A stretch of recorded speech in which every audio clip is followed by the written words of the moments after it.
როცა გაქვს მართლა ძლიერი ხედვა ჩამოყალიბებული, ეს უდრის რეზისტენტულობას იქ, სადაც სამყარო ცვალებადია, სამყარო მერყევია და ყველა სხვადასხვა აზრზეა.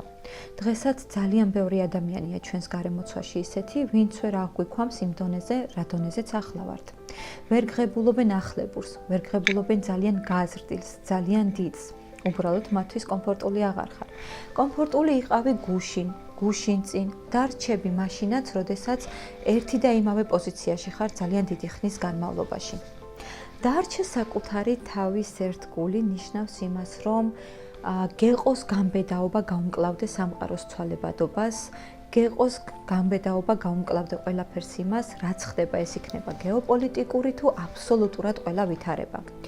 იმაში, რომ დარჩე საკუთარი თავის და საკუთარი პოტენციალის ერთგული გეხმარება კარგად გაწერილი ძლიერი ხედვა. ეს თუ არ გაქვს, ქარი ხან მარჯვნივ წაგიღებს, ხან მარცხნივ წაგიღებს და უბრალოდ ამის გაკონტროლებას ვერ შეძლებ. ხედვა არის მეგობარი, რომ არ აცდე მიზანს, რომ არ აცდე ფოკუსს.